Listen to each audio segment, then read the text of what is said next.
This nun has exorcised the demons. This house is clear.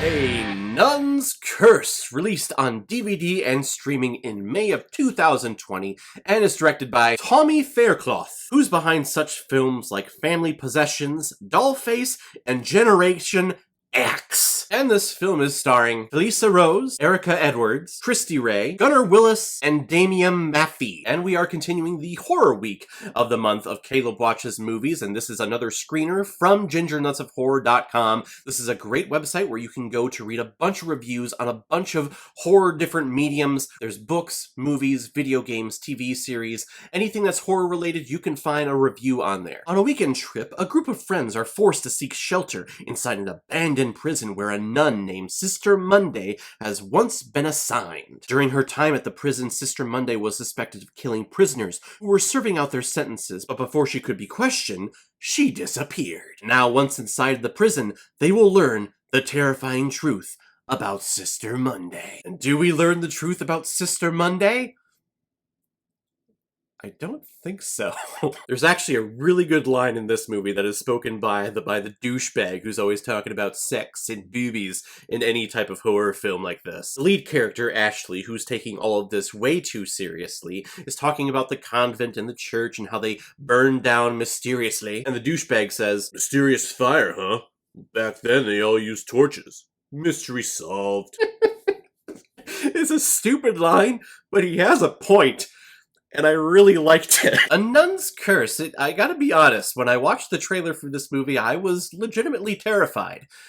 Nuns, people of the cloth, spirituality, horror, it really freaks me out. And the fact that there were a ton of jump scares in this movie didn't really help out the situation. But thankfully, come to find out, there's not a lot of horror in this movie. There's a lot of expedition, and a lot of talking and a lot of exploring of this abandoned prison that these teenagers just happen to get stranded at in the middle of the woods, in the middle of their road trip. You know, like you do. But we really don't get to any of the scary nun, gory aspects of this movie until really the last, I think, 10 minutes. Everything else is about Ashley, talking about how she knows all the stories about Sister Monday and how her father would tell her these stories, and they were scary, but she liked it.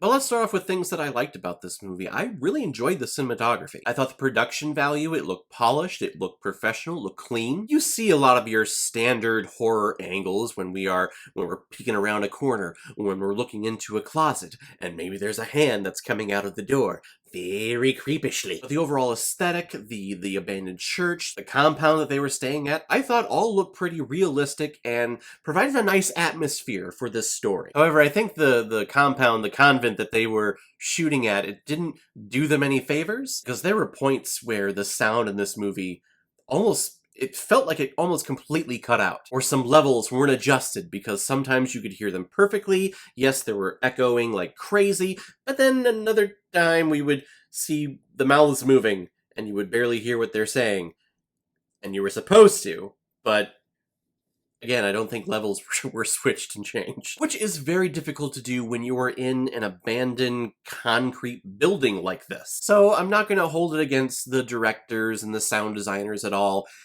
It is an issue, but I definitely see that there was really not much they can do about that. But then we get to the story, and we get our stereotypical teenagers in a slasher film characters. We have our main girl that takes everything way too seriously and knows a lot more about the horror aspects of where they are going and where they're staying. We have the bratty sister who has had everything given to them and has expensive clothing and doesn't want to be there at all because it's gross and disgusting. We want to get to the cabin. And then we have the hot sister's douchey boyfriend whose mind is always about boobs and sex and sports. Ball. Bruh. And then we have the best friend who doesn't know a lot about the situation but goes along with it because they have a crush on our lead girl. That's played by Gunnar Willis, who, my god, is a giant in this movie. He is so tall. I I don't envy the cinematographer for positioning the camera, trying to get him into frame against little Erica Edwards. It was probably a really big chore. He was also wearing a fun cat space helmet shirt that I really want. But they're very stereotypical characters, very one-dimensional. This film, it is only an hour and 10 minutes long, so we don't have a lot of time here to get a lot of the backstory. We just need to go off of the universals and the generic aspects of these characters. I get that, but I guess I wish it was all gonna pay off in a twist that was gonna be worth it all. And the twist that we get here actually twists, multiple twists. It's kind of all bullshit, sorry. I was expecting a twist to happen, and I was actually calling it from the first minute of this movie. That's gonna happen. And guess what? It did. I feel like Faircloth, who directed and also wrote the thing, knew that it was an obvious twist. So in order to make this a little unique and to give it, something that people are not seeing coming, we're gonna do another twist at the very end that it's gonna come out of nowhere. And my God, does it come out of nowhere. I'm not going to spoil the ending for those of you that do want to check this out. I don't think this is, god-awful. It could be a fun time for you if you're really into the independent horror scene. But when you get to that frickin' second twist at the end of this movie, you throw your hands up in the air, you go, are you fucking kidding me? This whole thing was just... bullshit. This whole thing was bullshit. This whole thing was just not worth it, and a waste of my goddamn time. I was in. This film had me. It had me hooked, and I was gonna give this a fair score, and then that frickin' second twist happened. And I'm like, oh, fuck you. Come on, really? So hard not to say what happens. So let's move on to the gore, to the deaths that happen in this movie. So this nun, Sister Monday, she went around back when she was an original nurse and not a weird zombie creature, demon-like figure. She'd go around the church and the convent, giving communion to all the prisoners and basically slitting their throats or giving them poison communion wine. And, they all dead. And I know this film didn't have a big budget, so to save on, the gorish aspects of this slasher film, basically anything that dealt with the knife or dealt with poison, everything ended up being, the victim is just gonna hemorrhage blood out of their mouth, and that's all that's gonna happen. Someone gets stabbed in the back, and the response to that is, they're just gonna hemorrhage blood out of their mouth. Because that makes sense. I mean, I'm not a doctor, so maybe it does. Maybe that's how it would work. It happened a lot in this movie. The only time that we got blood not coming from the mouth, well, there was 2 times. The first time, a guy got his throat slit, and the reaction was kind of weird, because at least I'm going to assume that when your throat is slit, the initial reaction is to grab your throat and to try to close it up, try to close your neck. I mean, look at the movie Lawless. And Tom Hardy, when he had his throat slit, the initial reaction was, hey, I'm going to close that wound. Just try to stop the bleeding and try to breathe. Here, the throat was slit, and the guy was just sitting there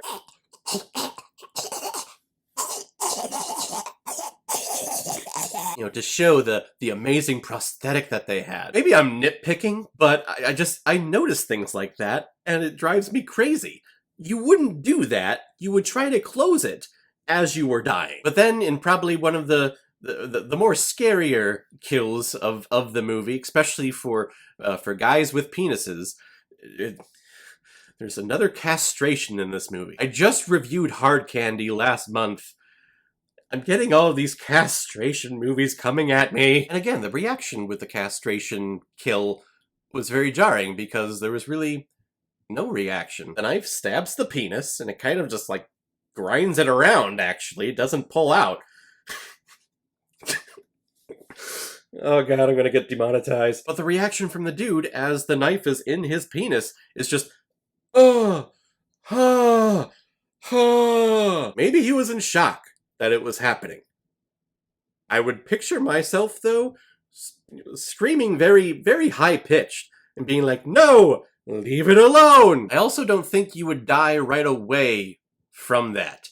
Yes, it could lead to your death because you would bleed out, but stab happens. And then, 10 seconds later, I don't know. I feel I'm picking up on all these little tiny things that I'm seeing in the movie, and I'm not letting them go. I'm just focusing on them because it's like, no, I don't think common sense people, that would not happen like that. Yes, this movie does have a spiritual zombie-like nun, but I'm focusing on the realistic aspects of this movie, and they're driving me crazy. I think the majority of this movie is an okay time if you're really into independent cinema and independent horror films. Again, the majority of this movie is actually pretty tolerable. It's just the second twist at the end. It makes you want to flip off the camera and just go, what was the point of that? I just wasted my time. So really my suggestion, if you are going to watch this movie, watch it up to that first twist, and you'll know when it happens. Just watch it up to that, and then stop. You don't need to know how the film actually ends. Just stop it, and I think you'll be satisfied. I didn't do that, though, so I'm going to give a Nun's Curse 1.5 out of 5 Blu-rays. No, sir, I didn't like it. Alright, everyone, now comes my favorite part of my videos where I pick which movie I'm going to be watching next, and we are continuing our recommendation summer, trying to clear out all the recommendations that I've gotten over the years and over the months. We are going to be watching a film called The Truman Show, recommended to me by Kyle Rausch, the Tennessee Titans, and Bill Keys. Yes, I guess the whole Tennessee Titans football team recommended this movie to me. And you know what? Good on them, because I really like this movie. It has been years, though, since I've watched it. I remember the first time I watched it, I wasn't that impressed and didn't like it a lot, but as I got older and watched it more and more, it's one of Jim Carrey's best performances, I think. But I'm very excited to check it out. Thank you, everyone, for the recommendation of The Truman Show. If any of you have recommendations of films that you want me to review on here, leave a comment below this video or go to my Facebook page, my Instagram, or my Twitter. Leave a recommendation there. If I have access to it, I will watch, review it, and give you a shout out on the channel. And if you want to make a PayPal donation on the main page of my YouTube channel, just click on the PayPal icon. If you make a small donation with your recommendation, we could possibly move your recommendation to the front of the line and get it done much faster. I just have so many recommendations. I have a whole list that is just pages long. I'm trying to get to it, so if you really want it to happen, if you make a small little donation, and if you support me in any kind of way, I can move yours to the front of the line. So guys, have you seen A Nun's Curse? What did you think about it? What did you think about that second twist that I wouldn't let go? Whatever you thought, comment below, let me know what you thought about it. And as always, if you like what you saw here, if you like my take on movies, then hit the subscribe button and make sure you hit that bell so you know the next time I'm releasing my next movie review. So guys, I will see you next time with my review of The Truman Show. So in the meantime, be well, be good to each other, and go watch a movie. Take care, guys.